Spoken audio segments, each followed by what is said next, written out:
Shirt show. All right, let's go. Shirt show! Talking shirt! Shirt show! Talking shirt! Shirt show! Talking shirt! Shirt show! Shirt man! All right! Episode 256 of Shirt Show! We're talking with Nicole from Embellishr in Nevada. Let's go! Hey guys, if you're new here, my name is Dylan. I'm the owner of Upstate Merch and the host of the Shirt Show podcast. My guest today was Nicole from Embellishr. We had her on about 100 episodes or so ago. She's brokering new used equipment and some other supplies. She's a great resource to get a hold of if you're in the market for a new or used. You should definitely go check out her website. Today we talked a lot about how the market is somewhat saturated with used equipment. We talked about how to navigate all that if you're looking to buy or sell, and basically who to trust. And even if you do find someone you trust, are you getting the right information on how to be prepared for that new equipment and what to expect? We also talked a bit about tariffs and how it's impacting equipment sales, and also pretty much how it's affecting DTF. Lots of little nuggets today about all things used in new equipment. As always, thank you so much for tuning into the show. It means the world to me. If you have anything you want to say or things you think should be on this show, shoot me a DM. Let me know what you guys are thinking. I'd be happy to respond. The show would not be possible without our partners. Frank. It all starts with a screen. It's called screen printing for a reason. Whether it's new stretches or restretches, Frank and his team do it the best. Stop wasting your precious press time and get the right tool for the right job. To find out more, go to graphicscreenfashion.com, greatfuckingscreens.com, or ffffrank.com. Cleaning screens is no fun, but EasyWay makes it way more funner. Their line of eco-friendly chemicals will make reclaiming screens a whole lot easier. Check them out at easyway.com. EasyWay. It's the easiest way. Graphics is your source for production-ready digital art and remote art staffing. They can help any size shop from just starting out to enterprise level. Looking to add a hero to your art department? Check them out at graphxsource.com. I have a guy in my art department who is going to be out for a couple months, and Graphic Source is a perfect choice for that. They're going to pop in and help me get through that time. SNS Activewear and Alpha Broder are integrating to become your premier partner for the apparel industry. With one website, one purchase order, 14 distribution centers, and over 100 beloved brands, you can streamline your ordering and hit free freight faster than ever. SNS has 1 to 2 day shipping with the lowest error rate in the industry. Don't forget they have combined net terms to benefit your business like never before. Be sure to order your blanks from ssactivewear.com. The weathered hues of Comfort Colors are inspired by nature, so it only makes sense that their dye process would be made with respect for it too. The Pigment Pure process produces earth-friendly colors by using a third less water, 40% less process time, and consuming less energy. The 1717 is my favorite shirt of all time. Right here. All of my bootleg shirts I buy, I make sure are on 1717s. For over 90 years, Stahls has been the leading choice among apparel decorators for their heat transfer materials, heat press equipment, and custom transfer services. Not only do they offer some of the best products, but they are always looking to innovate and educate in our industry on all things heat press. Head over to stahls.com to order your transfers and check them out on YouTube to learn a thing or two. If you could, please take a second, like, subscribe, leave a comment, share us on socials, something. Let us know what you're doing. I personally love seeing when you guys show me where you're listening to or what you're doing and what you're printing. So if you could share, it would mean a lot. It helps us out. Thank you guys. Appreciate you. Enjoy the episode. Hey. Hi. How's things? Oh, man, busy. How's things for you? I want to take a nap so bad right now. I feel you. I just put Icy Hot on my neck because I woke up with like the worst stiff neck. And then somehow as I did that and then like I touched my face, I now have Icy Hot all over my face. So that's a good way to start a podcast. Two things there. One, I've had the worst like stiff neck, I don't even know what you would call it, just like pain lately. And I haven't gone to I normally every other week I go to like a masseuse and I get like a rub down. Ooh, and I haven't in a while. Post divorce stuff. I was like, I'm going to start like treat yourself kind of stuff. Good and for you. Like, you should. You're was number one. Yeah. I was like, I'm going to get massages every other week and I'm going to make a day where I like get to do stuff for me and go get Chipotle after and go home, watch a movie, like all that kind of stuff. And I haven't gone in a while, but my neck has been like such hurting. And then I realized, like, I think it's just because I've been like stressed out, which I think everybody is right now, that I'm like doing this a lot. Honestly, honest to God, right? That I think it's like the high cortisol. I had a doctor just tell me I had high blood pressure, and I was like, I'm 39. Like, is that real? Really? Yeah, I guess 92 over like whatever it was very high. So yeah, you know, the stress is killing us, and I don't know what to do about the kink in my neck. I need a formal masseuse as well. That sounds so I'm nice. like, man, my neck hurts, and then I realize I'm like, oh, I'm like no necking it right now, where I'm like sitting with my shoulders You're raw up. dogging it, so that's pretty rough, man. You're Just not raw used to dogging that. life. Yeah. We all are. But then the second part to that was the icy hot thing. I remember, I think we went to, I want to say it was either no, it had to have been Atlantic City. There's that like that outlet mall right before you get to the convention center, and they have like a spicy hot sauce store or whatever in there. And I went in and I was looking and I was like, oh, I want to see. And this was back when like Hot Ones first started, like the show, the chicken wings or whatever. And I was like, I want to see if they have Da Bomb in here, which is supposed to be like the hottest hot sauce they have on the show. They did have it. They did have it. And like, obviously some people have opened the cap or whatever. Well, I touched it and I remember I got a little bit on my hand and I was like, oh, like this is whatever. And I smelled it. Then I remember I like touched my face with it and I was like, I just had like red eye the rest of the day. It was like it was a terrible experience. Yeah, you jalapeno yourself. I wouldn't do that. Yeah, no, I mean, I can't believe I did what I did, but it was better than I was like, do I shove lidocaine on right now? No, I'll just put some icy hot on. Just write it out. It might be beneficial. You never know. You know, just losing my shit, I guess, as I'm getting older every day. It's like, oh, a podcast. That's going to be hard. I need to ice up. Now I'm literally sitting on an ice pack. So perfect. That's life. Yeah. Welcome to 2025. Well, we know each other. You've been on here before. I took a note. What was it? Episode 164. So you were basically 100 episodes ago. So 100 episodes ago? Oh my God. I'm a century old with you. It's awesome. Yeah, exactly. Yeah. The podcast is going to be the 5-year anniversary is in like 3 episodes. So. Oh, really? 5 years of this, dude. Congratulations. I mean, 5 years of talking some good talk and having great conversations. This industry wouldn't be the same without it. Only missing 1 episode. Wow. Look at you. Because you don't have a life, right? This is your life. This is it. We all know that. I just sit here. I knew that. You're not running a print shop or have kids or anything like that. Why would you? Exactly. I mean, who could do those things? It's a whole thing. So back when we talked, though, you were pretty. I mean, you've been around. You've done. We don't need to get into your whole story. Like you ran a shop, had the whole thing, right? But then you got into this whole, Embellishr thing, and you were like, "Oh, I want to sell used equipment," but you kind of had a little bit more flavor on there than that, where you kind of do the whole package and the whole thing. It's very seasoned up. But it was kind of fresh. So what's happened in 100 episodes for Embellishr? Wow.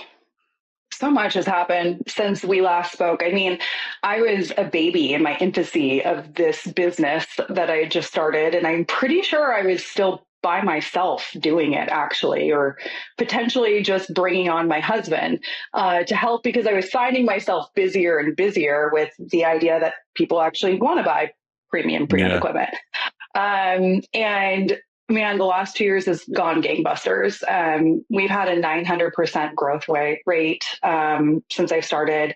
We have hired quite a few people. We have also let go of quite a few people. We have we've eclipsed any sort of goal that I kind of set out for in the first place with the company in terms of like gross revenue and how that looks and what I maybe think we could do. And it's been really phenomenal. It's all a testament to our customers, because they've really helped me navigate what people want, what they need, how I should service the market. But it hasn't come, easily. It's definitely been a road.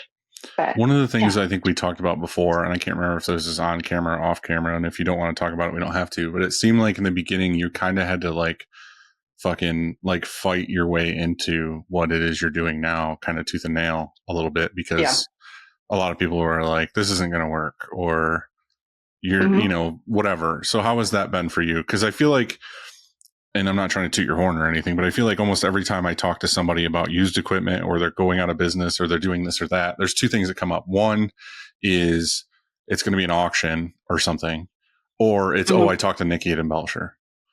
Oh, I love So that. I'm liking the idea that it seems to be more of like a name for when that thing comes up, which is what you want.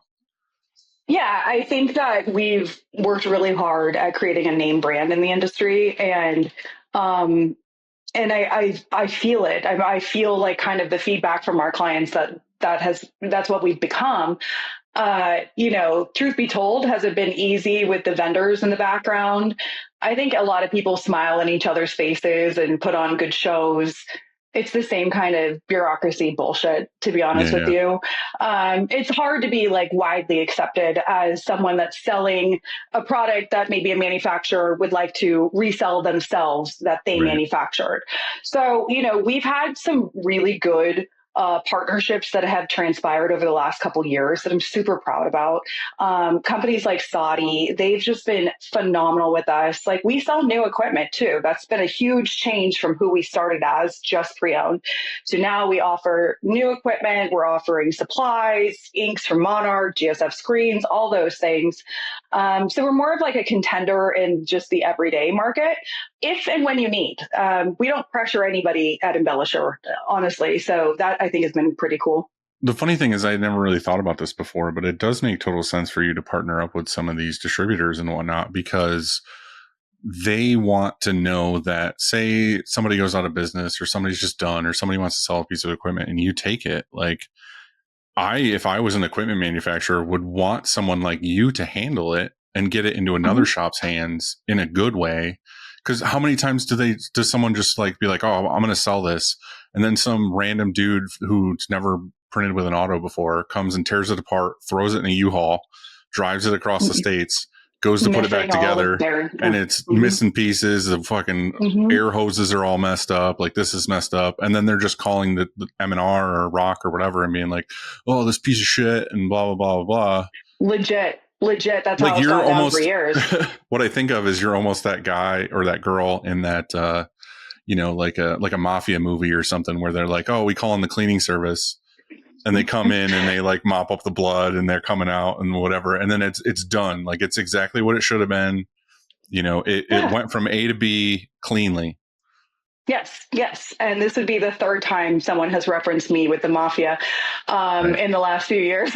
I think they're giving me the nickname out there of Griselda Blanca, which I'm not sure is great, but of used equipment, yes. When it comes to like how it's gone with the vendors, there has been some great partnerships of them understanding that it's a good synergy, right? Like, if their brand is back out there in somebody else's shop, but it's taken care of, it's well maintained, and that shop wants to market it, they're not marketing Embellishr.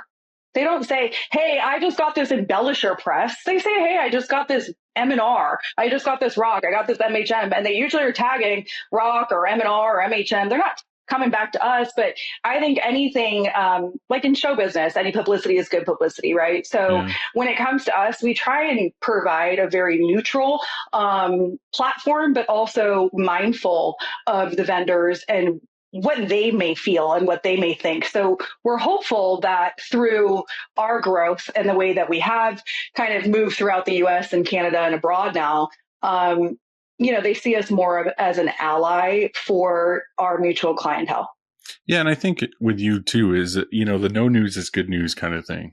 Like, if someone is happy and they're stoked and they're tagging M&R or Rock or whatever it is that they got, as long as they're fucking stoked that their press is running and everything's going, people are always going to reach out and be like, where'd you get it? Or how did you get it? Or, where did whatever? And they're going to mention you, which is, you're kind of like that, that card that's slid across the table to different people of like, oh, you should go to her. She can handle it and whatever else. But, and the hush hush. Yeah. And I think that's a good thing. And I mean, I've bought used equipment when we were younger.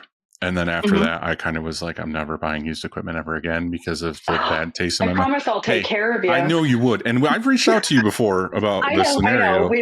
Of course. I'm just saying that, I think it's hard because there is such a thing where, people are buying stuff on Facebook Marketplace or Craigslist back in the day, or, I heard this on a Facebook thing. Yeah. And you never know what you're getting into. No. I think of Jordy at Days, recently just bought a press. I just saw that. Yeah. And, I've been in his shoes before where you're like, okay, I'm a manual and your heart's pounding and you're like, fuck yeah, I'm going to make this growth in my company, my career, and it's going to take off and this is going to happen and whatever. And you don't really, I don't want to say he doesn't have the money, but I know in my situation, it was like I scraped together enough money to buy whatever the hell it was I was going to buy. Most manual printers end up doing that. Yeah. Right. And then I go and I buy the thing and I get it here. And then I feel like, oh, and I've told this story before, like my first auto was a precision oval, which was a fucking death machine. So anyway, I got it here and it was a whole undertaking to get it in here because it was massive. I had to get it on a wrecker, like drive it an hour from somewhere to put it here. God, I hate cut that. a hole in the building, put it in here, and then realize We've done that several times. Yeah. Realized I needed to get 3-phase power and like all this other stuff. It was like a whole thing, and then it ended up being a piece of shit that I couldn't, that I could never even use. Right. The worst. So I'm just saying that knowing that fact and knowing what's happening, and then I know there's a couple people like you. I mean, you're on here, so I'm not going to mention them, but seeing you in more of like the public eye when it comes to a screen printer, like I don't see the other ones going to like shows and having a booth and having kind of an online presence or a catalog or a social platform where you're showing your techs going out and taking apart equipment, cleaning it properly, the worst thing for anybody. And I've sold equipment before that I wanted to get out of here, and it's a nightmare for me to be like, oh, I have to crate this. Like, you don't want to crate it? Never. I never want to crate it. I never ever want to crate anything. Getting your lumber and it's not fun. It's not fun, and a lot of people, I think, I don't think they look at the whole scope. Right? They're looking at the numbers up front of what they can afford, and they're trying to pencil in the very best deal possible to make it work for them, which totally is understandable. On the flip side of that, there's time and money of that person's energy that goes into there. Did they even get, like you were talking about, the electrical specs? Do they understand what the build out's going to be? Do they know how to properly disassemble the machine or even inspect the machine that it needs anything before disassembly? So there's a lot of like open-ended, areas of just moving equipment in general that I think, a lot of people probably assume is a lot less challenging than it is, but quite frankly, it's a challenging process. We're taking somebody's stuff out of one facility, wrapping it all up nice and neatly with a bow and putting it on a truck to go to a whole different facility and then unwrapping the bow and reinstalling it. Right. And having someone who actually knows what they're doing to reinstall it. Do you have like a checklist for somebody who's either selling something or buying something of like, this is the proper way to disassemble or to move or to prep? And then for somebody buying something, it's like, hey, do you have this size air compressor for this machine? Do you have, the proper electrical? Do you have all these things in place before we even have the discussion of you buying this? Yes. Yeah. I think it's been part of our overall, like my constant motto is improvement. We have to improve. There's always an area. If someone's saying something that, may have not settled well with them, or they would have liked to have seen a different way, these are all opportunities, is how I look at it, just to continuously improve, because then we're not going to hear that again from somebody else.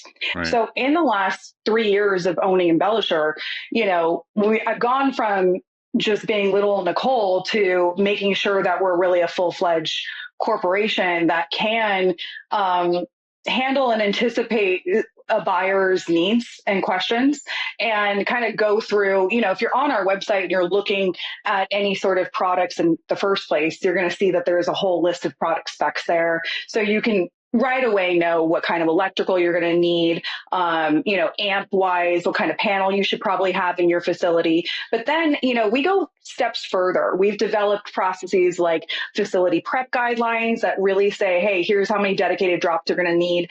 coming down, this is what you're going to need at your breaker. Here's how much CFM, overall gas consumption. So we're breaking things down to our buyers. And then we're going another step further and we're drilling down again until, or prior to you actually having any sort of installation with us, we're doing project calls with you. We're reviewing your facility on a video. We're making sure you have drops in place and air in place and your compressor is actually there. You're not just randomly getting it delivered on a day you're unexpectedly not on ready Sunday for it. night. And you don't have exactly. a And then forklift the ready. tech's going to come. Yeah, the tech, a lot of people assume that the tech just somehow is also on these semi trucks that we send full of their equipment and they're just going to pop off and be ready to just, install. So these are things where it's just like, okay, so somebody assumed that. That's Right. Interesting. Let's develop the process. You want to get the assumption out of there completely. I just want to take all the friction away. Like Right. It shouldn't be that hard. And I think a lot of the manufacturers do a lot of gatekeeping on, whether it's the information is readily available on their website or not. They want you to call because they want to have that conversation. They want to, build the relationship. But in that way, your homework kind of gets diluted. Yeah.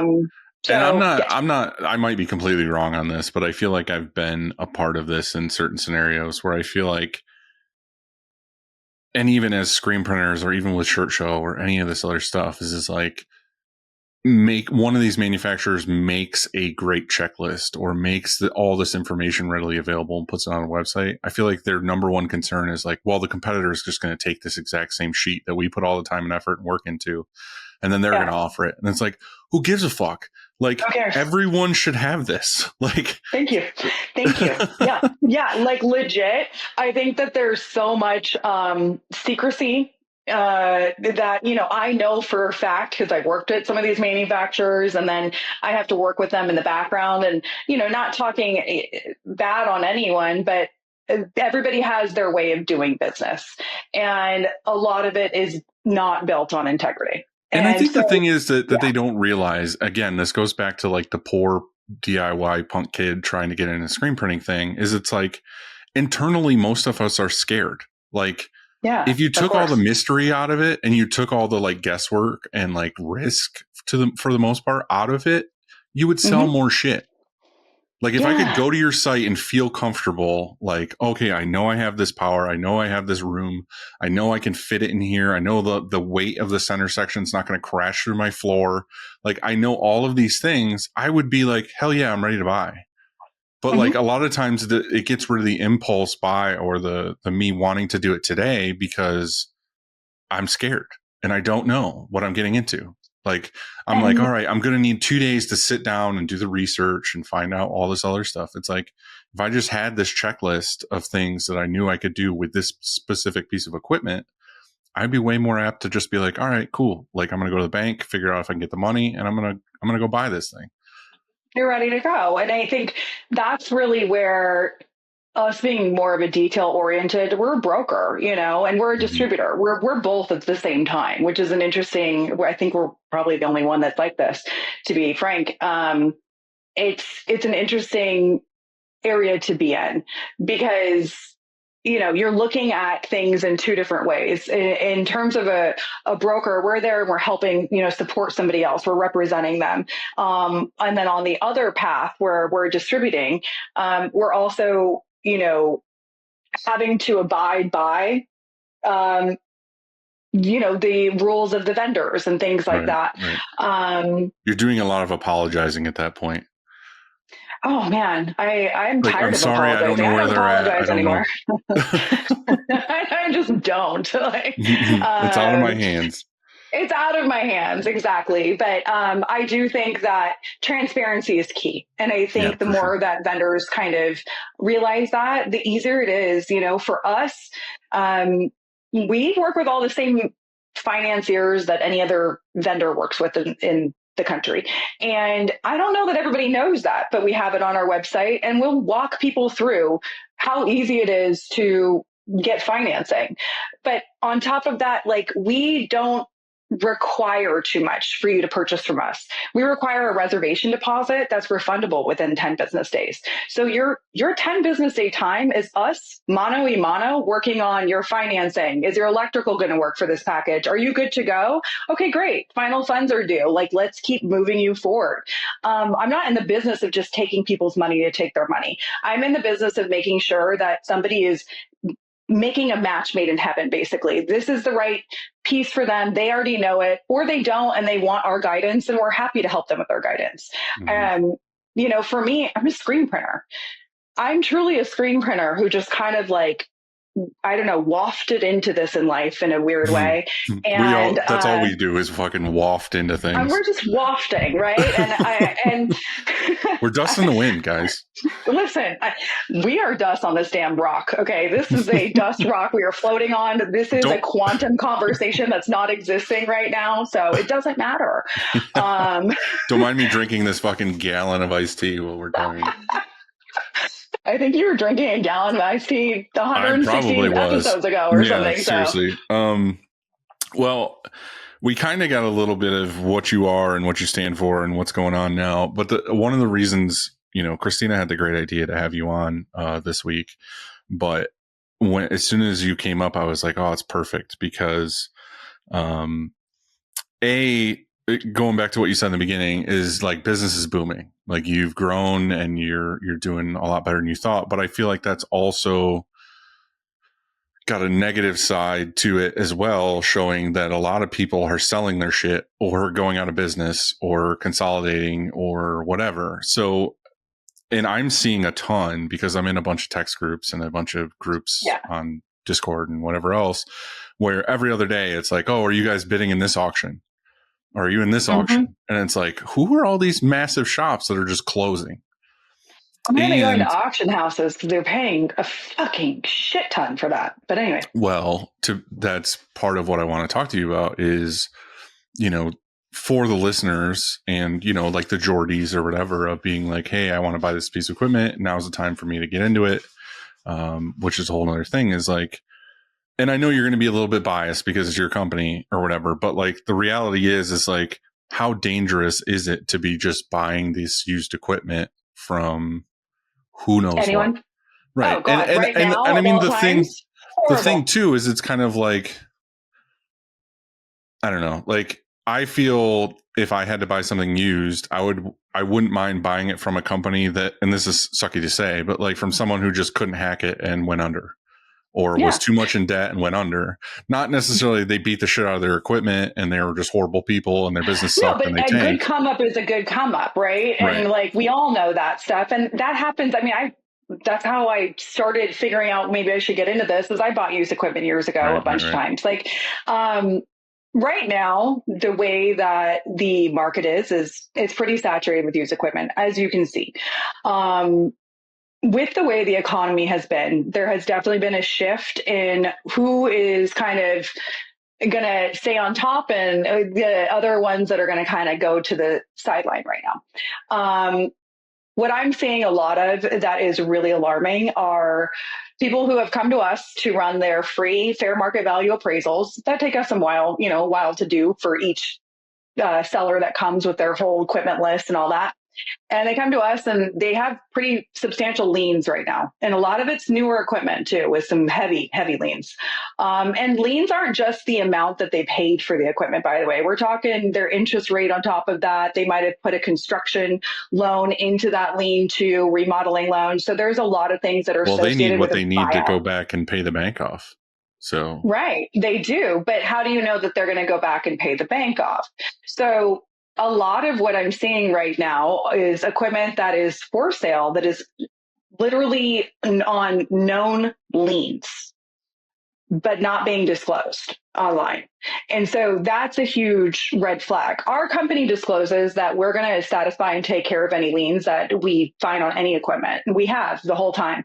But there are other sellers out there. There are other brokers out there that'll move equipment that is sitting under $180,000 lien for somebody else, but it's just a dryer. It's just a dryer they're going to pull out of that lien.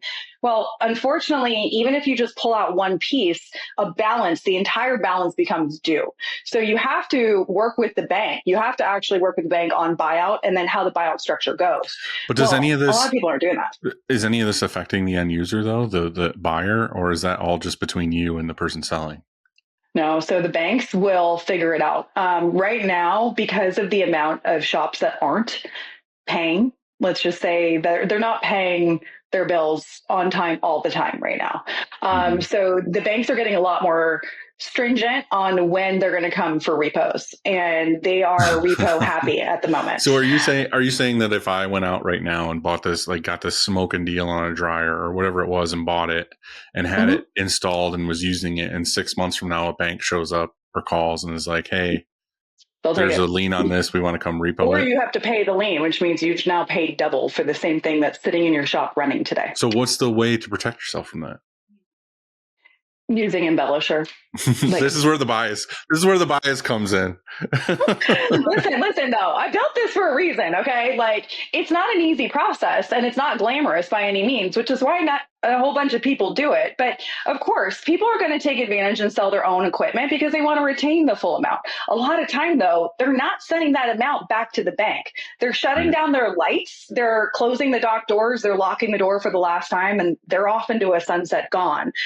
We just had a shop in Los Angeles that we were not involved in, but I know the bank very well. And they just went in and repoed something that someone else bought on Facebook Marketplace from another shop that was under a heavy lien and is now sitting in a bank-owned warehouse instead of that person's warehouse. And they're out all the money, literally. And I have not seen that really happen. I've heard of these things happening. I've heard of them happening.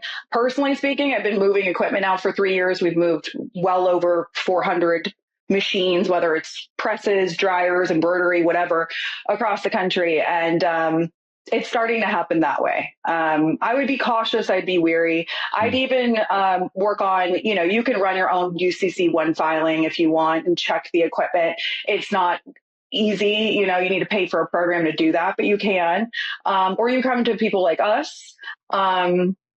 Because most of the time if someone is buying something from you, they're not buying it from the other shop, right? They're buying it from Embellishr, and then you're the person they have to deal with, not some shady guy who, in a lot of these, if they're closing and going away, like, who's to say they're going to be readily available for you to contact again? They might shut the fucking lights off, lock the door, and move to Aruba. Like, I had one move to the Dominican Republic. Right. Like, you don't know. Once it's sold, who cares? Why would they even answer the phone? They're like, I don't care about this. Now it's gone. It's not their problem. You've already gifted them all the leverage at that point. So that's the problem. And I think that that's where we've, really made an effort to have a good, strong foundation in the industry, that we are trustworthy. We have integrity, and we're going to use, all of our power to make sure that your money is protected, buyer, and to make sure, seller, that you get your money and that everything goes very smoothly. But sometimes it doesn't. And guess what? We can refund the buyer because we protect their money in escrow. There are times that we have to, we just have to make it work for whatever it is. And we might lose out, but the right thing to do is always the right thing to do. Yeah. I get it. So if someone goes to one of these auctions and buys something, again, it's going to happen. They're going to see a deal. Like, there was one a little while ago there that was the, what was it?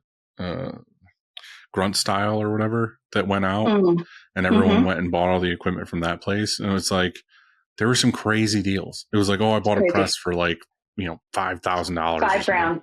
Yeah. And it's I was hearing some crazy stuff. I get that at that point. It's like, holy shit, that's like pocket change, or that's what I have in my checking account. Like, it's easy for me to be like, I'm going to buy this right now because of what the price is. What do you recommend for them when they do that? Because hey, it's a cool deal. Great. Go get it. Oh, if they're going to go do that, I think it's a cool deal for sure. I would take a technician with you, or someone at least enough to know the machinery and to kind of do an overall review. Most of the time when they're sitting in an auction warehouse, to be honest with you, they're not available for an operational inspection. They're not hooked up to electrical or air or gas or whatever. Yeah, you can't. So, it is a buyer risk. But if you're buying, a decent sprint dryer at 5,000 that's only 6 years old, chances are you probably just scored. Yeah, for sure.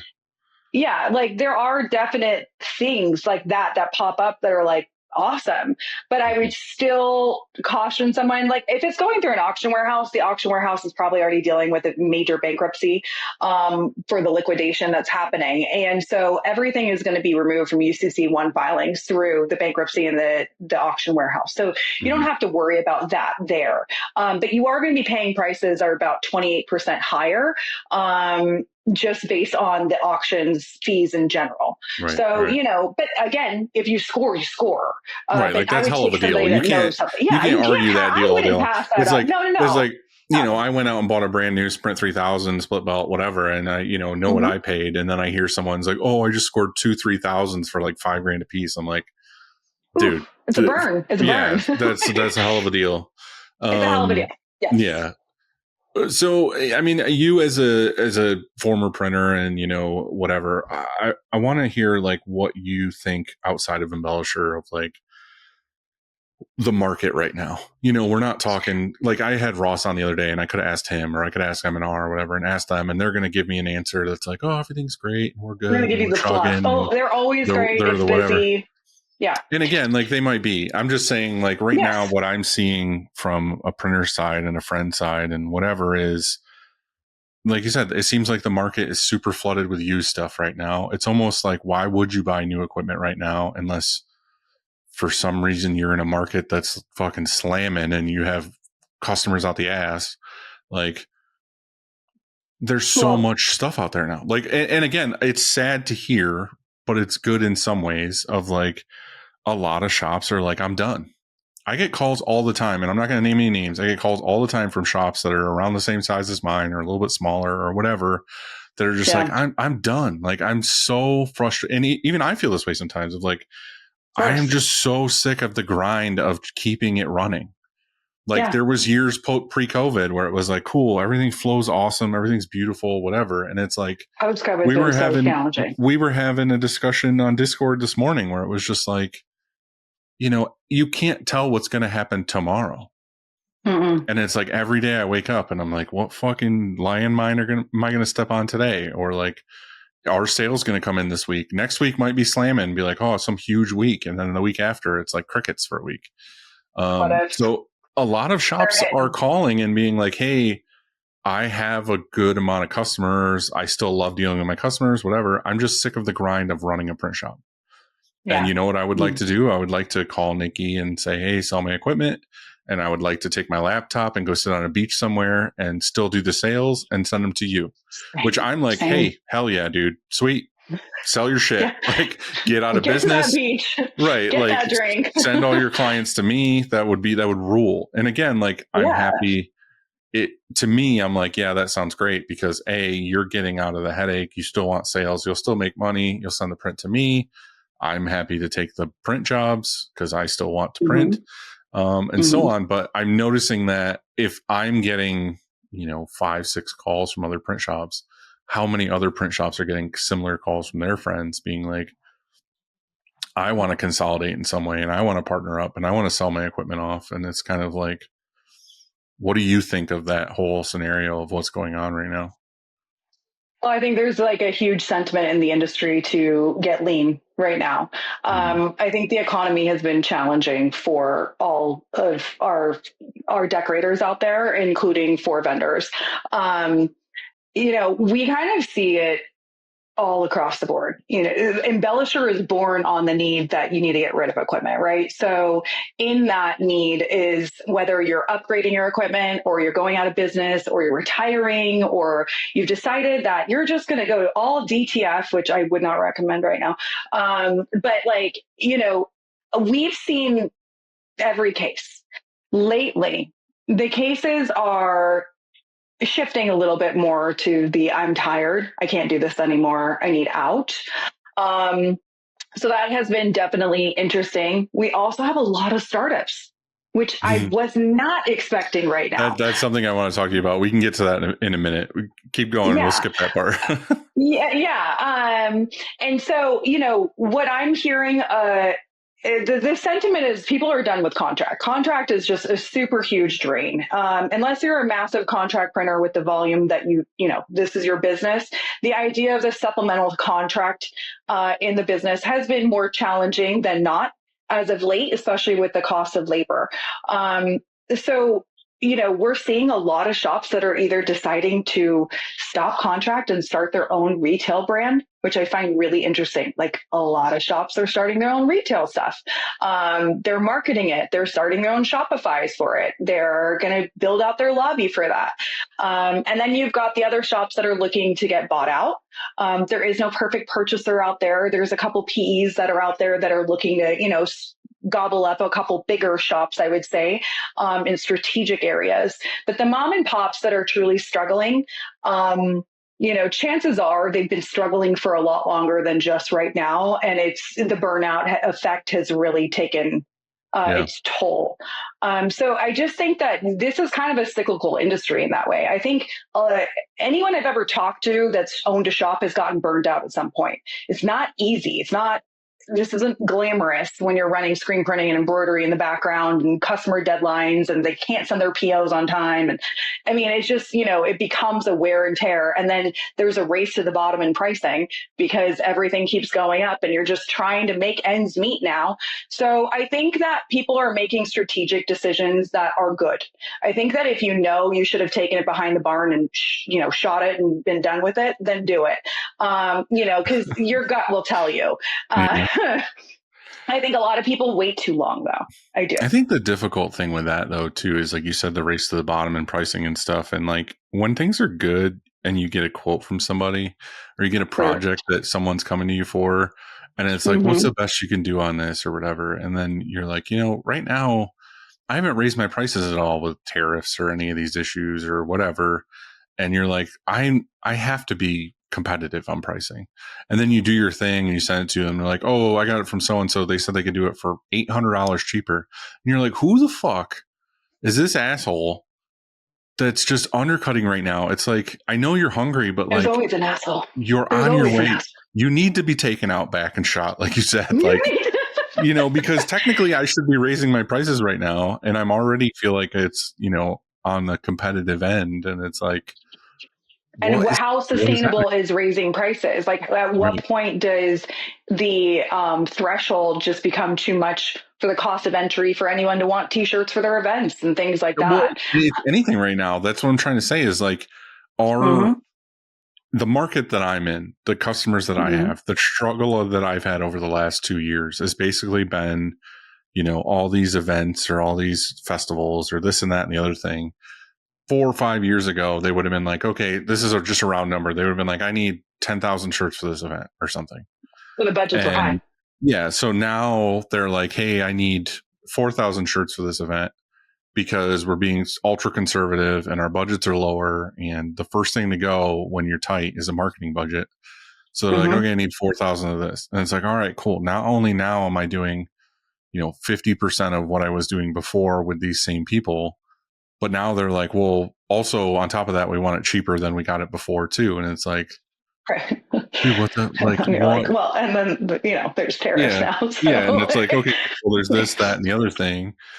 And then, like you said, that kind of like the mind blowing part of that is like, I'm hearing more and more now too, of like shops popping up. And I'm like, where the fuck are these guys coming from? Who are you? Like, what are you doing? Do you know what you're doing? Like, so that's been a really interesting side for us. I kind of am stoked on it, to be honest. Like, because that's when I started. I started in the recession of like 2008, 2009.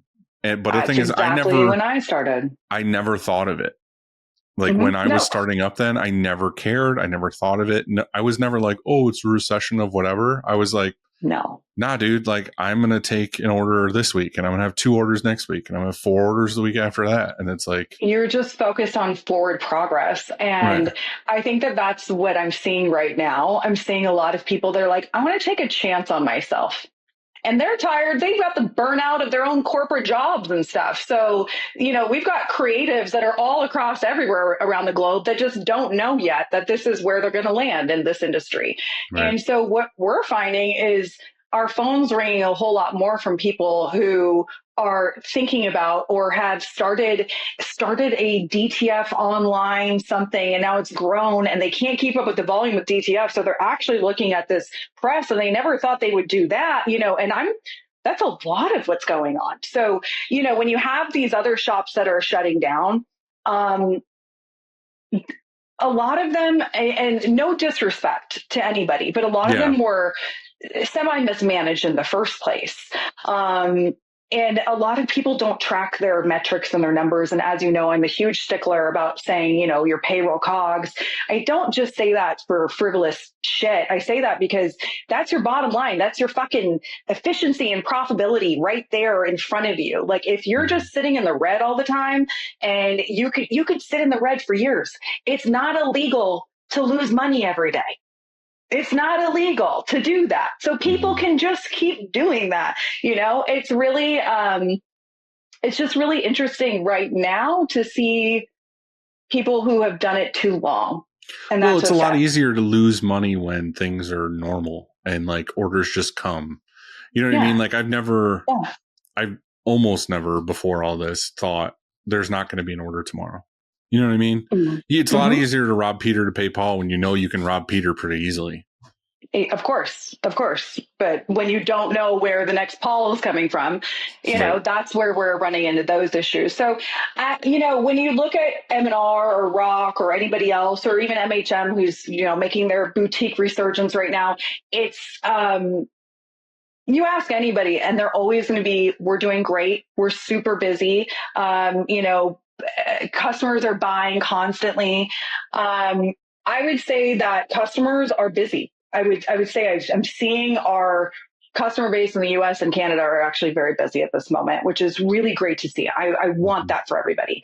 But they're making serious cuts in different areas to stay busy. Yeah. I agree. So I don't think like the reality of like, us vendors are just selling new equipment all the time. Everyone's buying new equipment. Well, they're not. Right now, all the new vendors are trying to offload all of their in-stock stuff at discounted prices because they're about to do major price increases of 20 to 25% on all of the presses and embroidery machines and everything that you see out there, because it's all going to come in tariffed here in a second. So, that's going to get passed down. And the gap between buying something brand new for a warranty for something that it should freaking work. The gap is becoming pretty disproportionate. And so you're going to see a lot more savvy business owners kind of coming into the pre-owned side is what I think. Do you feel like it's a good opportunity for you in selling stuff that's already here and already ready to go and not have to worry about all this tariff stuff? Like, I don't want you to sound like an opportunist, but like as a business owner and what you're doing, does it seem like, hell yeah, this is going to rule when everything else goes up and I have stuff ready to go that's tariff free? I'm like every other business owner, just like you. I don't know if sales will come tomorrow. I don't know if we'll have a sale this afternoon. I don't depend on anything. I think that right now it's a extreme moment in time that we're all experiencing together in different ways. And I think with the impending fear of tariffs and stuff, it will put an influx into the used market. And I think that's great. But again, we sell new too. And whether you want new or used, I want to be able to help. But I do see it as, it is a benefit, or I guess for lack of a better term. But I don't know. I think that's part of it though. I mean, that's the like keeping things at home and buying things that are here. And I think that's kind of, I'm not a political person by any means, but I think that's the point of it, right? Is to try to buy from home. So, and like that supports us. And we are, an American company, and we sell products that are coming from Portugal and Poland and China. And, they're coming from different areas. What I think is really interesting in buyer behavior that we've experienced at Embellishr in the last 2 months has been a humongous increase in international. So for us, we're shipping internationally to Australia, Saudi Arabia, the Caribbean, Damn, really? Mexico, Canada. Yeah. What's the benefit? What's the benefit for them there? Like, why now? I don't even understand it. Like, we don't understand it, especially with the Is tariffs. it more because they feel like America's just going to hell and they're like, I'm just going to buy from them because they're ready to get rid of it? Something, there's something there because we're shipping out. And this has not happened in the existence of Embellishr until the last 3 months. And we have been creating nonstop ISMP-15 heat-treated wood, completely enclosed presses, completely enclosed dryers, and shipping them on ocean ships across wherever they need to go. And so, it's kind of funny to have these pieces of equipment that originated somewhere else in the first place that got shipped into the U.S., and now are being bought through me and being shipped out somewhere completely different. So that's been interesting and completely unexpected. How else is the tariff stuff? Because you kind of touched on the DTF thing real quick, and I feel like that's going in like a whole nother spiral situation right now with, supplies and stuff for DTF people is going to go through the roof. It's going to go through the roof, right? So, DTF as it stands has been a good revenue stream for shops to add. It's been that additional potential pipeline or profit that they can make. And at first, I think a lot of shops were making like gangbusters money on that stuff. Now we're looking at, 145% tariffs on supplies and equipment that's coming from China. And in that, it's just going to get more and more expensive to actually produce DTF and DTG. Well, if you think about DTF and DTG as it stands, all it's trying to do is actually mimic and replicate a really good quality screen print. The hand, the feel, it's trying to just get back to screen printing. Yeah. And then here we are with this super cheap decoration method that is actually not cheap or will not continue to be very cheap anymore and is not the same quality as screen print that we all chase. And I think that it's actually going to kind of create this really good resurgence of the screen printing market, of the overall quality and why we're in this industry in the first place. I don't think DTF and DTG are going to go away, but I do think that the gap between the two, where you have manufacturers that have been pushing it down our throats, right? Like, it is the best thing. You all need it. Who can afford $1 million? There's like a few shops that I know that have the $1 million machines out there, and that's what they do, and that's great, and they've got a certain clientele and they need that stuff. But the rest of the standard community, the majority of the rest of us, there's about 9,000 plus, give or take, shops in the US that are doing screen printing. Okay. And then screen printing embroidery, about 12,000 when you add those in together and stuff. But if you think about it, they're all chasing screen print when it comes to DTF. DTF prices have now gone up. They're now going to meet where screen printing is, potentially go higher than screen printing. So realistically, if you thought you were going to buy a DTF machine, I would personally tell you maybe hold off on that and outsource that through a good trusted vendor that that's doing the transfers for DTF. Because frankly, the overall supplies, the film, the powder, the ink, it's a racket. It's a racket, and it's going to continue to be. And unfortunately, the vendors that brought in the stuff in the very first place, they brought it in from China, and it was kind of a race to the bottom of who can get what shops to sign on with them to get all the ink. It's an ink grab. Ink is always something that vendors want to sell you over equipment, because equipment doesn't cost that much to produce. The ink is actually where they make most of their money, and the powder and the film. Yeah. That was the whole thing with the push. In all the digital equipment is they wanted the consumables business. Yes. They wanted you to buy all the ink from them because the markup is insane. Right. And and that's still going to be the case, but the markup isn't sustainable. And now you're hitting screen printing prices, and you have most screen printers who don't even like the feel of DTF, but have implemented it in some way just to make their business work.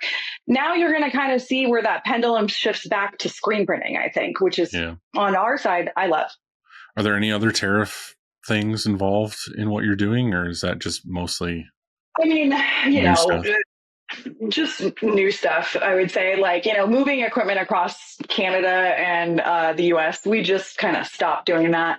Mm-hmm. Um, Mm-hmm. I moved like one press out of Canada like 2 months ago, and I was like, we're done. We're done with this. That's a hard border to get through, a really, really challenging one. So, I mean, yeah, other than that, I would say just the new manufacturers are going to be putting those tariffs on, and the pre-owned equipment doesn't have tariffs on it, right? So, Yeah. Yeah. What do you think is the most sold kind of equipment right now? Do you think it's going back to screen printing presses? Is it smaller presses? Is it larger presses? Is it CTS stuff? What is it? I almost want to look at like what has purchased with us. Oh man, I just Well, clicked off you. the discussion I, we've had on the show for forever, and this is before tariffs and whatever. My assumption, my guess on this game or whatever is that the more and more DTF and digital and whatever comes into play, people are going to stop buying large presses. They're just going to be like, oh, I'm going to get a 8-color Sportsman or whatever, a Cobra or something. And then anything over a certain color count is going to go to a digital product. So I'm wondering if now people are still buying big presses, or is it more like, hey, I'm just going to buy the smaller stuff, or what's going to happen? We just sold an 1820 Next that will be installed here shortly. 1014 Next, 1416 Cobra.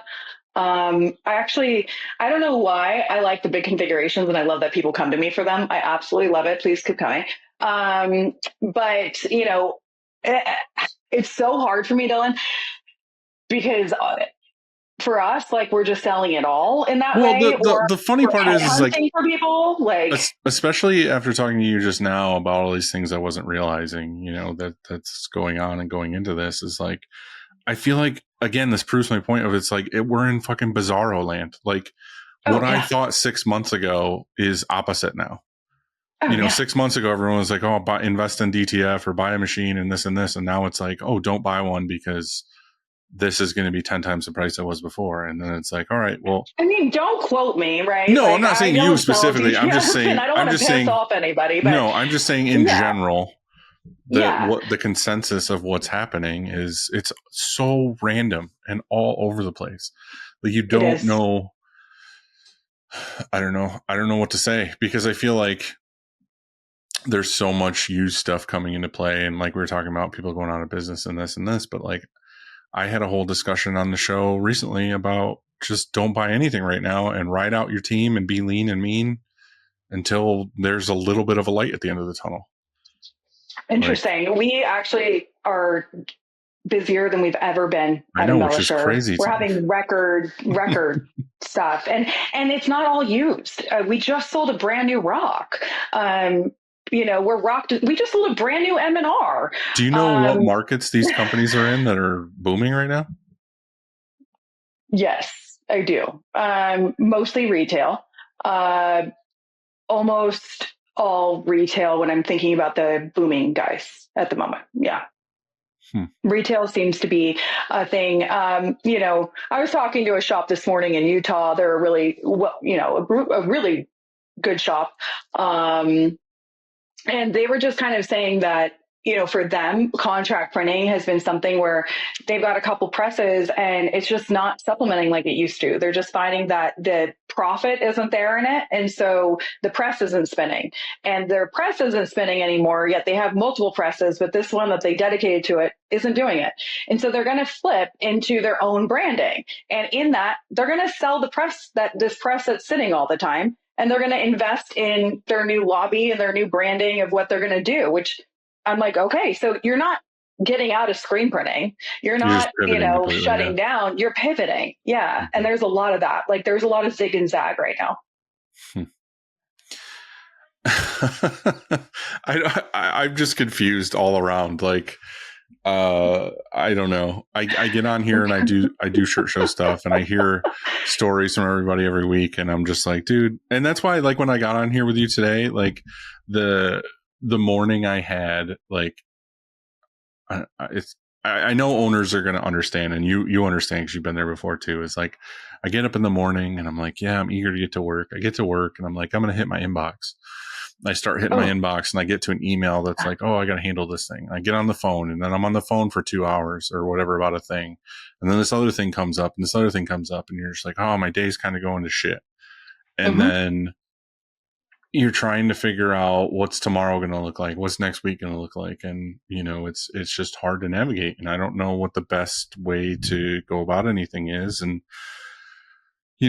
talking to you and talking about the market and the used stuff and whatever, it's like, I'm happy. I'm just more happy. I think the shimmer that I'm getting after all of this is I'm glad new people are coming in. Yeah. And it's not just everyone's leaving. No, they're not.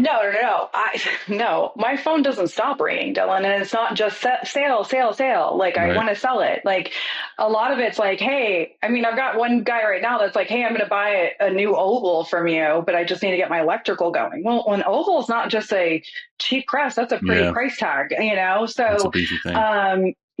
So realistically, I think for a pulse on the industry, I can be a good pulse in the way that I'm talking to everyone, but they have such different backgrounds and they have such different individualized problems. It's not like there's just these sections of shops that I can almost put them into buckets right now. I mean, I could, I guess, little bits of like retirement and, selling to get out or whatever. But everybody has like an individual, very individualized stuff in the works right now, I would say. Well, I think after talking to you, I think that, if you are in the market to buy something used, the goal should be to do your research first or contact someone like Nicole who can kind of do a lot of that background for you. Like if you're a seasoned vet and you're 5 autos in or whatever, and you've bought used equipment before, you're probably doing okay. Like, I have friends that buy used all the time and they're flipping them or selling them or they're trading out. It's almost like people who get into motorcycles or cars. They're like, oh, I used to have this Chevelle and I traded it out for this Pontiac and this thing. And it's like they're trading up constantly. Like if you're in that already, like, cool, whatever, you're doing your thing. But I feel like more often than not, you're getting somebody who's just like, I don't know what I don't know. All I know is I need a bigger press or I need a dryer or a CTS or whatever it is. So if you're listening to this, just contact Nicole and like figure it out. She's busy apparently, but she will get to your phone call. I'm not a one-man team. I want to say we've made improvements and we have a staff. And if you go on our website and you find anything interesting and you want to request a quote, we have really cute little purple buttons that say quote request, and you fill it out and our team will be in contact with you right away or go over whatever you're looking to do. If you go on there and you need to sell, you click the sell tab, hit get my appraisal, and it'll walk you through the whole process that you need. Are you still doing this? Because I feel like there was a while there, I can't remember what it was. You bought a bunch of stuff or something and it was almost on Instagram of like, hey, I've got this for sale. And I remember seeing it being like, oh, I might want that. And then I feel like I went back to it like, I don't know what it was, like an hour later. And it was like sold to this person. And I'm like, damn it. Oh, so this girl, if I post like one embroidery machine, like a 6-head 15 needle, man, that thing 45 seconds later will sell, which I have 2 coming to Jima's if anyone needs them. But yeah, no, we still do that. I still have all that in the background. I'm trying, listen, I'm small business like you. I'm marketing. I'm the girl that markets at Embellishr, and I haven't been marketing for a while. I had back surgery in February. I've been like, so I'm just trying to get back into what I feel like is a groove. And in that where it's like, we don't know what's coming tomorrow. And the kind of almost this looming depression that I feel like maybe hopefully is lifting off of people at this time. But I'm pretty sure a lot of you have felt it with me. It has been a huge challenge to kind of navigate these waters and to navigate what next week looks like. And so I just kind of gave up. I gave up that whole navigation process. I don't friggin' care anymore. I just live day to day. I'm much happier doing it that way. My energy is much better. Like, I just feel like if I can have positive vibrations and the people that I talk to have that, then we kind of just share that good, energy. And then that energy can continue into the next day. And then abundance will happen. That's kind of how I roll. Whether people believe in that shit or not is a totally different thing. But. What's funny is I feel like even 10 minutes ago in this, I felt like confused, and I feel like today's just one of those off days for me where I feel a little like off and in that depressed state of, I don't know what the fuck's going on in this industry, and I'm still fighting the good fight and I'm in it or whatever. And I just gave someone advice like 3 days ago about just like literally get through today. And then all you got to do tomorrow is get through tomorrow. Like, you don't have to fight next month. You don't have to fight next year. Just get through today and whatever. And you just saying that just now made me be like, oh yeah, I'm being an asshole. Like, I need to just be like, today's today. Like, whatever. Christina tells me this all the time. She's like, it's a B day.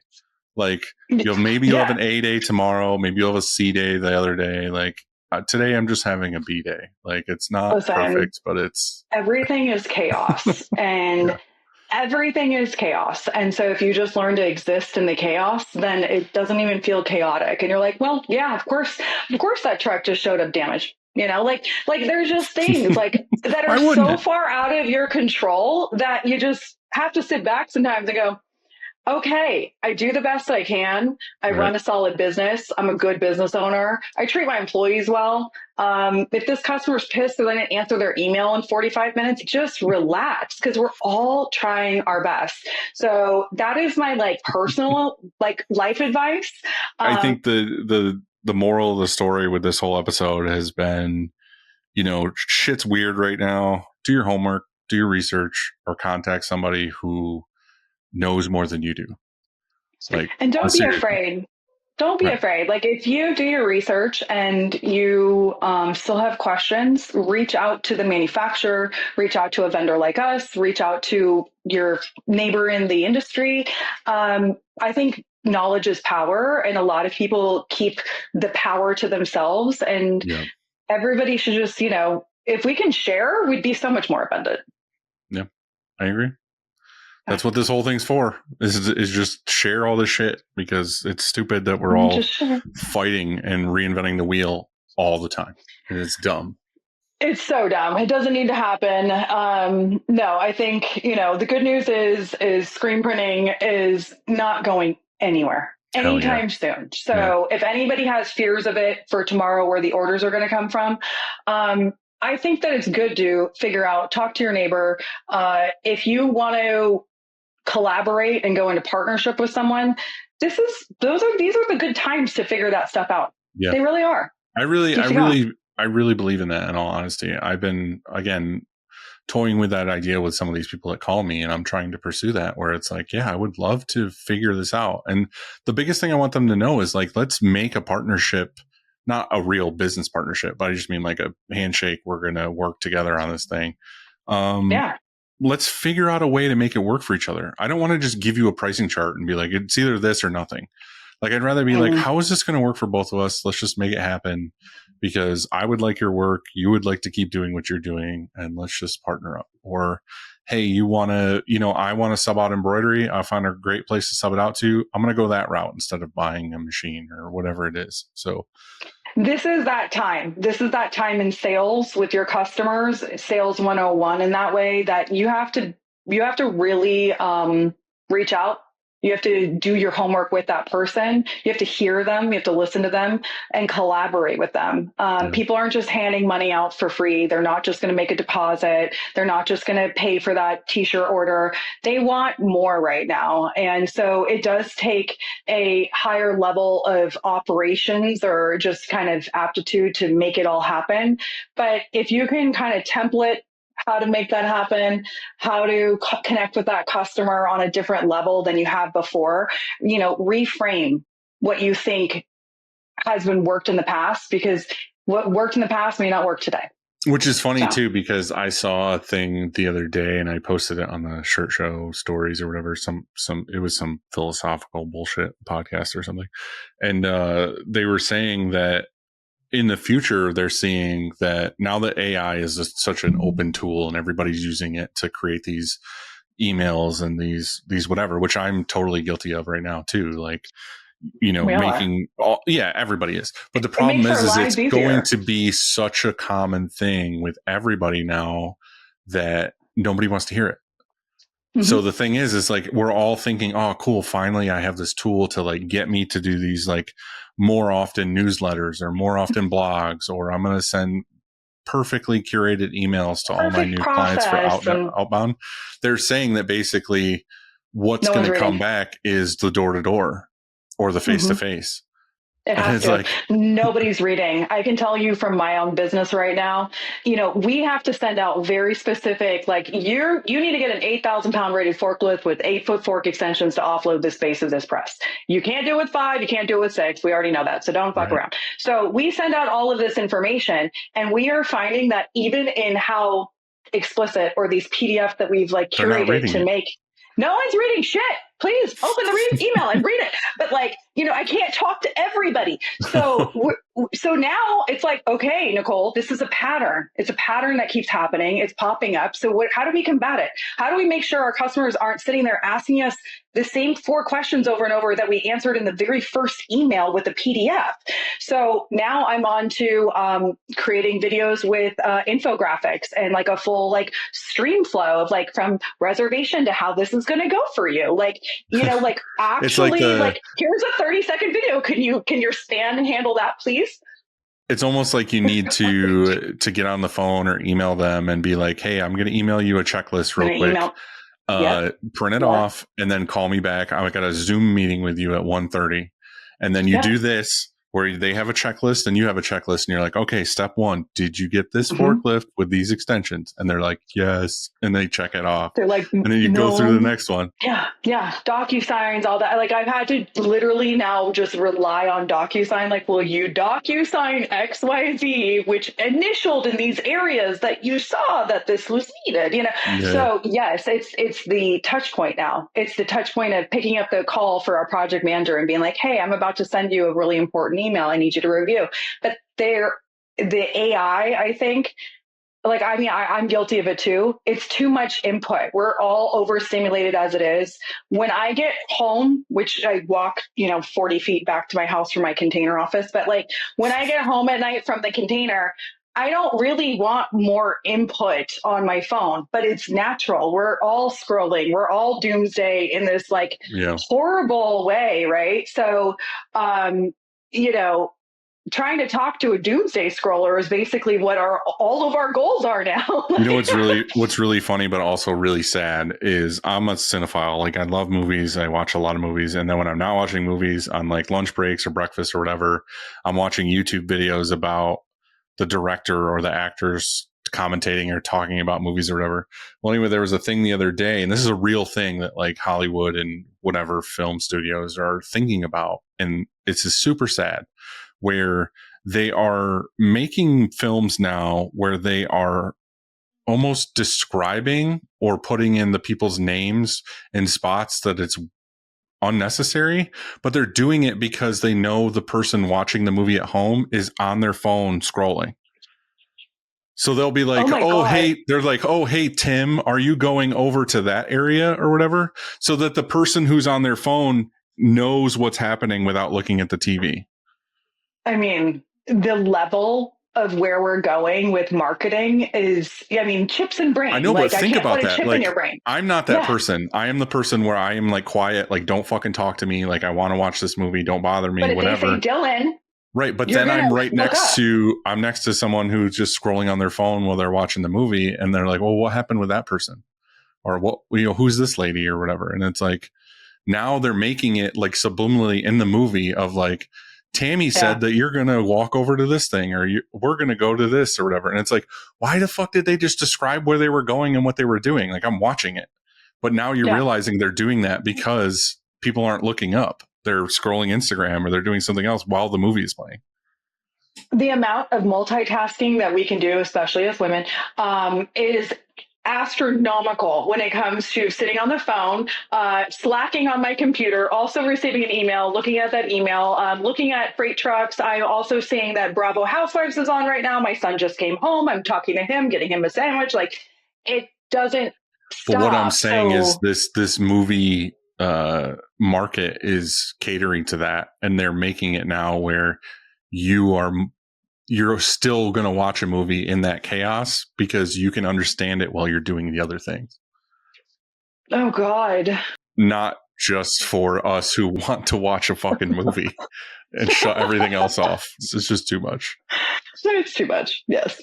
Let's get into, do you happen to have any kind of shop hack or anything anybody should think of that might help them? God, do I happen to have a shop hack? No, that's so last minute. I haven't been in a shop. What about something, I know, but in the sense of you don't know what you don't know and you're coming to you to buy used equipment, what is something that people are like, oh, I should have thought of that you could kind of be like, what's the one thing that could help somebody in this scenario? So if you're coming to look at any equipment at all, figure out what your space constraints are, right? Like, are you in a garage? Are you in a warehouse right now? What's the overall diameter you're going to be able to fit with a flash unit going in and out comfortably, an operator going in and out with screens, electrical, huge, huge, huge. What kind of electrical do you have and what kind of amps are available to you right now? Do you need to do an upgrade? Are you going to need buck boosters? Like, there are electrical build outs that are necessary for certain people's shops. You can already kind of start determining what your electrical build out would look like just by figuring out what's on your panel available right now. That's something that literally impacted me is I had the correct power. I had it brought in. I did the whole thing, got all the equipment here. The tech was here to set up the press, got it set up. And he's like, I literally can't run this. I can't do anything with it or it'll void the warranty until you get a buck booster put in. And I was like, what the fuck? A, what the fuck is a buck booster? And B, like, why? Yeah. And he's like, well, you have whatever amp service coming in or whatever, but your power from the pole is X amount over what it's supposed to be. And if it's not exactly where it's supposed to be in this range, your press is going to start doing weird shit, or you're going to burn out this, or it's going to pop a breaker. What happens more often than not is it just freaks out. Yeah. You know, it'll be like, why did head 6 just print randomly? This doesn't make any sense. And it's because it's getting like higher electrical signals and it's just like freaking things out. The voltage is off. You typically, right. So every piece of equipment we have in the shop has a buck booster transformer at the base of it. Mm-hmm. Yeah, that's good. But you had to learn that the hard way, right? Right. But that's what I'm saying is like, I want to know going in, like, hey, here's a sheet or whatever of like, did you check your power coming in? Like, I know you got 3-phase. I know you did what you're supposed to do, but there's this extra step to see what the actual amperage is coming in. But is your volt reading at 243.1 over or under? Because that's a huge difference right there. So yeah, like that's the kind of stuff where tips and tricks are, give us a call if you have any questions about your current electrical and what you just you're went into boss mode. Doing. All of a sudden you like straightened out, you got your good posture, and you were like, if you need help, call me, I will handle this for you. I am here. Mom is here. But yeah, no, that would be like my tip and trick for buying used equipment, I guess, just in general. And then if you're buying it online, vetting the person, look up their website, see what kind of shop they run. Get on the phone with them. What kind of person are they? Do they give you the time of day? Do they not? You can just kind of tell a lot by the shop itself and what kind of equipment you're going to be pulling out. Right. So yeah, okay. That would be my tips and tricks. Otherwise, live a happy life, and it's not that serious, so you'll be fine. Okay. Well, I'll try that. I'm just going to keep doing this move, the Nicole move. Greatest shop fail. I want a greatest Embellishr fail. Oh, I have. Okay. You don't have to name names, but I want a scenario. Which one do you want? Give me one. Come on. Fuck, I've had a couple now. Okay, well, I have one that cost me about $100,000. That still hurts when I say it out loud. So I'm not a software engineer. My husband is, but I'm not. And I chose to employ software engineers from the United States about a year and a half ago or so. I employed about 8 of them and tried to manage, as we do as business owners. You're trying to improve and grow and do, your innovative ideas. And You're so my setting this up innovative very well. I mean, my innovative idea was that, what we are looking to do is be more like a Kelly Blue Book, or you can come, you can run your appraisal on our website yourself. I don't have to do it. So I started to employ these programmers to build the back end software of that. So people can come and they can log in, they have their own account, all that. Well, Which I think sounded like a paid, really smart idea, by the way. Thank you. Thank you. But in that, my husband, who is my husband, and I love and adore him, but it's still my husband. So I don't always listen to the person that's right next to me that maybe I should in certain ways, especially like when he's the software engineer. Right. But I kept You're kind of going down. against your own advice right now of that we should come to you and talk to a professional who knows what they're talking about and take their advice. So we've had no problems. I have no fails to talk about. Right. No. But the reality is like, I invested a lot of money and a lot of time and a lot of labor into something that wasn't coming to fruition with a remote software team. And I didn't know what I didn't know at the time. So that was a really big moment in time for me of like, do I take it behind the barn and shoot it? And I did. And it cost me a lot of fucking money to say, this is not working. I love that for you. Do you? Thank you. I'm still going through. I've been there. I've done the same thing. I've built websites and stuff and like, oh, this is going to be great. This is going to be a whole thing. And then it's all for naught and it crashes and burns.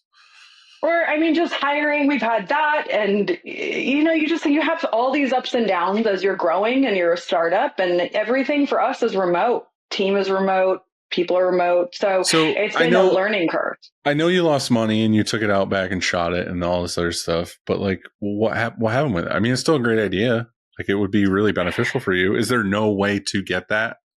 Oh no, I'm still working on this. I'm still working on this. It's just not necessarily happening in-house anymore. So yes, that's still kind of in the works in the background. I'm not that guy, but I'm in groups of people who are nerdier than me by far, who are now just going on AI certain things and paying the high-end AI.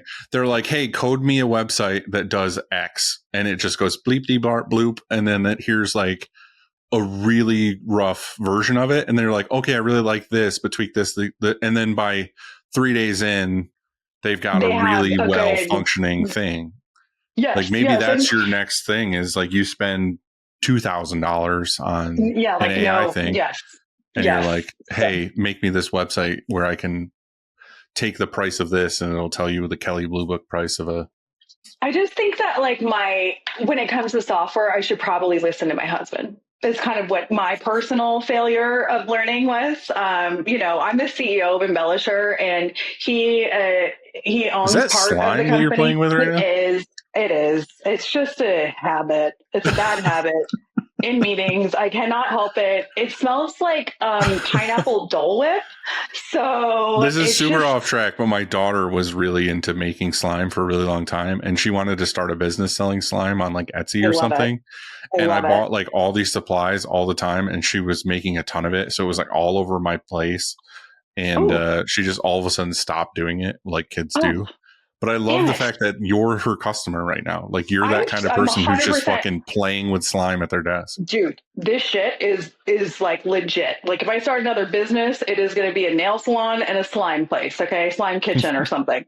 But that's what these women want when they walk down these like fancy roads. They want to walk by a place that's called Slime Kitchen where you can get your nails done. Right.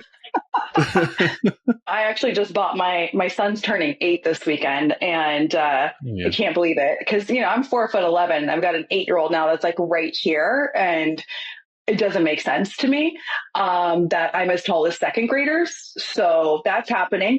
But so I bought him a 3D printer. I don't know what the fuck I'm doing. Whatever 8-year-old should do. fuck. I'm like, well, you're starting a business and you're going to, sell these dragon eggs, and he wants to do these big dragon egg things. So, instead of slime, we're doing 3D printing over here. So I'll start, tracking how that progress goes, because, it's a form of printing, but hey, fun. Get him into But it. yeah. Get him into it now. Exactly. Okay, some quick takes. Okay. What shirt has your shop printed that you are the most proud of? You could take that Okay. and you could answer that from your past life, or you could say, what piece of equipment have you sold to someone that you're the most proud of? Or who was the shop that was the most deserving of something you sold to that you're like, this rules? I loved Country Screen Print. Those women are amazing. They're just hilarious. They completely deserved that auto. They needed that auto. So proud of them. And in terms of my favorite press that I've sold, I mean, I like that we've sold some new Saudi LTSs. I like that people are trusting us, and we've, really created a good synergy there and a good concierge service. So I appreciate that fact that there's been enough trust there that people are like, yes, we will come for that. My favorite press. I'm a big proponent of that. I've tried to talk about it on here a bunch. We have ours, and I think it's one of the best things we have. Oh, and we really go above and beyond to make sure that it's this smooth of a transition as you can ask with Saudi. We work really well and close with their team. I really, really actually like working with their team. They've been really awesome with Embellishr. So super shout out to them. And then I'm trying to think of a favorite press. We've seen some weird shit, that's for damn sure. We've definitely had some weird stuff in our appraisal queues. But I mean, that next 1820, I think that's the biggest configuration that I've personally sold. And I think that's really cool. I like that. Shirt wise, if I just go back in time really quick, my very first shirt I ever printed was for the Elk Lodge in Los Angeles, and I did it with copper shimmer on a white tee that I still have in my closet. For whatever reason, it's a one color. I think it's just my favorite just because it's the sentiment of that. But yeah. You printed a Elks Lodge on a white shirt, first of all, which is danger zone for elks type human beings. And you did it in a shimmer. I did. You glammed the shit out of that shirt for an Elks Lodge. These men loved it. They loved it. Let me tell you, they wanted some personality and some flair, and they got it. So, copper shimmer, man. But I mean, I think in general, a cool print would have been Santana or Britney Spears or some of the cool artists that I've printed for in the past. Santana, I did this thick ass 16 color set for them on one of our gauntlets, and we were just jamming Santana in production that day, just printing, I don't even know. Just over and over. Yeah.